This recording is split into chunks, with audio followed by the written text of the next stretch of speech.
വർഷങ്ങളായി യുഎസിലെ അധ്യാപകർ, ഫയർമാൻമാർ, മറ്റ് സർക്കാർ ജീവനക്കാർ എന്നിവർ തങ്ങളുടെ പെൻഷൻ തുകയിൽ ഒരു അനീതി നേരിട്ടിരുന്നു. എന്നാൽ അതിനെല്ലാം ഒരു പരിഹാരമായി സാമൂഹ്യ സുരക്ഷാ നീതി നിയമം 2025, അതായത് സോഷ്യൽ സെക്യൂരിറ്റി ഫെയർനെസ് ആക്ട് 2025 വന്നിരിക്കുകയാണ്. ഈ നിയമം എന്താണ്? ഇത് നിങ്ങളുടെ പോക്കറ്റിൽ എങ്ങനെ മാറ്റം വരുത്തുമെന്നതിനെക്കുറിച്ച് നമുക്ക് വിശദമായി നോക്കാം. നിങ്ങൾ ലക്ഷക്കണക്കിന് ഡോളർ നഷ്ടപ്പെട്ടവരിൽ ഒരാളാണെങ്കിൽ ഈ വീഡിയോ നിങ്ങൾക്ക് വേണ്ടിയുള്ളതാണ്. ഈ നിയമത്തിൻ്റെ പ്രധാന ലക്ഷ്യം ഒറ്റവാക്കിൽ പറഞ്ഞാൽ നീതി ഉറപ്പാക്കുക എന്നതാണ്. പഴയ നിയമങ്ങൾ കാരണം വിരമിച്ചവർക്ക് അവരുടെ ജീവിതകാലത്തെ വരുമാനത്തിന് അനുസരിച്ചുള്ള യഥാർത്ഥ പെൻഷൻ തുക ലഭിച്ചിരുന്നില്ല. ഇതിന് പ്രധാന കാരണം 2 നിയമങ്ങളായിരുന്നു. ഒന്ന്, വിൻഡ് ഫോർ എലിമിനേഷൻ പ്രൊവിഷൻസ്. ഇത് സാമൂഹ്യ സുരക്ഷാ പരിരക്ഷയുള്ള ജോലികളിലും അല്ലാത്ത ജോലികളിലും ജോലി ചെയ്തവരുടെ പെൻഷൻ കുറച്ചിരുന്നു. മറ്റൊന്ന്, ഗവൺമെൻറ് പെൻഷൻ ഓഫ്സെറ്റ്. ഇത് പങ്കാളിയുടെ പെൻഷൻ ലഭിക്കുന്നതിന് തടസ്സമുണ്ടാക്കിയിരുന്നു. പ്രത്യേകിച്ച് വിധവകൾക്ക് ഇത് വലിയ തിരിച്ചടിയായിരുന്നു. പുതിയ സോഷ്യൽ സെക്യൂരിറ്റി ഫെയർനെസ് ആക്ട് 2025 ഈ 2 നിയമങ്ങളെയും പൂർണ്ണമായി ഒഴിവാക്കുകയാണ്. ലക്ഷക്കണക്കിന് അമേരിക്കക്കാർക്ക് അവരുടെ പ്രതിമാസ പെൻഷൻ തുക വർദ്ധിപ്പിക്കാൻ ഇത് വഴി തുറക്കും.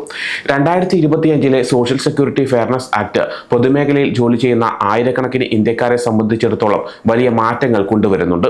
ഈ നിയമം 2025 ജനുവരി 5 പ്രസിഡന്റ് ബൈഡൻ ഒപ്പുവെച്ചതാണ്. പതിറ്റാണ്ടുകൾക്ക് ശേഷം സോഷ്യൽ സെക്യൂരിറ്റി ആനുകൂല്യങ്ങളിൽ വരുന്ന ഏറ്റവും വലിയ പരിഷ്കാരമാണിത്. പൊതുമേഖലയിൽ ജോലി ചെയ്യുന്ന ലക്ഷക്കണക്കിന് ആളുകളുടെ ആനുകൂല്യങ്ങൾ കുറച്ചിരുന്ന 2 വിവാദപരമായ വ്യവസ്ഥകൾ ഈ നിയമം ഇല്ലാതാക്കുന്നു. ഇതിൽ അമേരിക്കയിൽ ജോലി ചെയ്യുന്ന ആയിരക്കണക്കിന് ഇന്ത്യൻ പ്രൊഫഷണലുകളും ഉൾപ്പെടുന്നുണ്ട്. ഈ മാറ്റങ്ങൾ നിങ്ങളുടെ ജീവിതത്തിൽ എങ്ങനെ സ്വാധീനം ചെലുത്തുമെന്ന് നോക്കാം. WEP, GPO നിയമങ്ങൾ ഒഴിവാക്കുന്നതിലൂടെ നിങ്ങളുടെ പ്രതിമാസ പെൻഷൻ തുക ശരാശരി $150 മുതൽ $450 വരെ വർദ്ധിക്കാൻ സാധ്യതയുണ്ട്. ഇത് നിങ്ങളുടെ വരുമാന ചരിത്രത്തെ ആശ്രയിച്ചിരിക്കും. ഏറ്റവും പ്രധാനപ്പെട്ട ഒരു കാര്യം, മുൻവർഷങ്ങളിൽ നിങ്ങൾക്ക് അനീതിപരമായ കുറച്ച പെൻഷൻ തുകകൾ, അതായത് $2000 മുതൽ $8000 വരെ കുടിശ്ശികയായി തിരികെ ലഭിക്കാൻ സാധ്യതയുണ്ട്. GPO കാരണം നഷ്ടപ്പെട്ട സ്പൗസൽ ബെനിഫിറ്റ് ഇനി പൂർണ്ണമായി ലഭിക്കും. ഇതൊരു വലിയ സാമ്പത്തിക ആശ്വാസമാണ്. കൂടാതെ എല്ലാ വർഷത്തെയും COLA ഏകദേശം 3.2% ആയിരിക്കുമെന്നും പ്രതീക്ഷിക്കുന്നു. ഇത് നിങ്ങളുടെ പെൻഷൻ തുക പണപ്പെരുപ്പത്തിനനുസരിച്ച് നിലനിർത്താൻ സഹായിക്കും. ഈ നിയമത്തിന്റെ ഏറ്റവും വലിയ ഗുണഭോക്താക്കൾ സാമൂഹ്യ സുരക്ഷാ പരിരക്ഷയിൽ ഉൾപ്പെടാത്ത സർക്കാർ ജോലിയിൽ പ്രവർത്തിച്ചവരാണ്. അധ്യാപകർ, പോലീസ് ഉദ്യോഗസ്ഥർ, ഫയർമാൻമാർ, മറ്റ് സർക്കാർ ജീവനക്കാർ എന്നിവരാണ്. വർഷങ്ങളോളം പൊതുസേവനം ചെയ്തതിന് അവർക്ക് ഇപ്പോൾ പൂർണ്ണമായ പ്രതിഫലം ലഭിക്കും. കൂടാതെ ഭാവിയിൽ വിരമിക്കുന്നവർക്കും ഇത് ഒരു വലിയ ഉറപ്പാണ്. ഇനി ഏത് ജോലി തിരഞ്ഞെടുത്താലും ഭാവിയിൽ പെൻഷൻ കുറയുമെന്ന ആശങ്ക വേണ്ട. നിങ്ങളുടെ പുതുക്കിയ പെൻഷൻ തുക അറിയാൻ വളരെ എളുപ്പമാണ്. മൈ സോഷ്യൽ സെക്യൂരിറ്റി ഓൺലൈൻ അക്കൗണ്ടിൽ ലോഗിൻ ചെയ്യുക. പുതിയ പെൻഷൻ സ്റ്റേറ്റ്മെന്റ് പരിശോധിക്കുക. നീതി നിയമം അനുസരിച്ചുള്ള മാറ്റങ്ങൾ അതിൽ ഉൾപ്പെടുത്തിയിട്ടുണ്ടാകും. പുതിയ തുകയിൽ സംശയമുണ്ടെങ്കിൽ ഉടൻ തന്നെ നിങ്ങളുടെ പ്രാദേശിക SSA ഓഫീസുമായി ബന്ധപ്പെട്ട് ഒരു പെൻഷൻ അവലോകനത്തിന് അപേക്ഷിക്കുക. നിങ്ങളുടെ വരുമാന രേഖകൾ കൃത്യമാണെന്ന് ഉറപ്പാക്കുക. സാമൂഹ്യ സുരക്ഷാ നീതി നിയമം 2025 വെറുമൊരു നിയമപരമായ മാറ്റമല്ല, മറിച്ച് ദശലക്ഷക്കണക്കിന് കഠിനാധ്വാനികളായ അമേരിക്കക്കാർക്ക് നീതി പുനഃസ്ഥാപിക്കുന്ന ഒരു ചരിത്രപരമായ നടപടിയാണ്.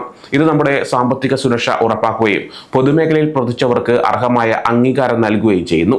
ഈ നിയമം വളരെ പ്രചാരത്തിലുള്ളതാണെങ്കിലും WEP, GPO എന്നിവ ഒഴിവാക്കുന്നത് ദീർഘകാലാടിസ്ഥാനത്തിൽ സാമൂഹ്യ സുരക്ഷാ ട്രസ്റ്റ് ഫണ്ടിന് ഭാരമാകുമെന്ന് ചില വിമർശകർ വാദിക്കുന്നുണ്ട്. പൊതുമേഖലാ സ്ഥാപനങ്ങളിൽ നിന്ന് വിരമിച്ചവർക്ക് ഈ നിയമം പ്രയോജനകരമാണെങ്കിലും മുഴുവൻ സംവിധാനത്തിന്റെയും ദീർഘകാല സ്ഥിരത ഉറപ്പാക്കുന്നതിനുള്ള നടപടികളും ഇതിൽ ഉൾപ്പെടുത്തേണ്ടതായിരുന്നു എന്ന് ചിലർ വിശ്വസിക്കുന്നു. എന്നിരുന്നാലും ഭൂരിപക്ഷം നിയമനിർമ്മാതാക്കളും നീതിക്ക് മുൻഗണന നൽകണമെന്ന കാര്യത്തിൽ യോജിക്കുന്നുണ്ട്. കൂടാതെ ഭാവിയിൽ സന്തുലിതാവസ്ഥ നിലനിർത്താൻ സംവിധാനത്തിൽ മാറ്റങ്ങൾ വരുത്താവുന്നതാണ്.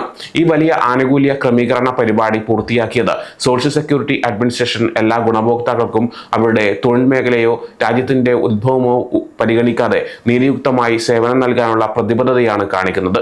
വിദ്യാഭ്യാസം, ആരോഗ്യം, പൊതുസുരക്ഷ, സർക്കാർ സേവനം എന്നിവയിലൂടെ അമേരിക്കൻ സമൂഹത്തിന് സംഭാവന നൽകിയ ആയിരക്കണക്കിന് ഇന്ത്യൻ വംശജരായ പൊതുസേവകർക്ക് സോഷ്യൽ സെക്യൂരിറ്റി ഫെയർനെസ് ആക്ട് അവരുടെ സമർപ്പിത സേവനത്തിലൂടെ നേടിയ അംഗീകാരവും ആനുകൂല്യങ്ങളും ഒടുവിൽ നൽകുന്നു എന്ന് തന്നെയാണ് കാണാൻ സാധിക്കുന്നത്.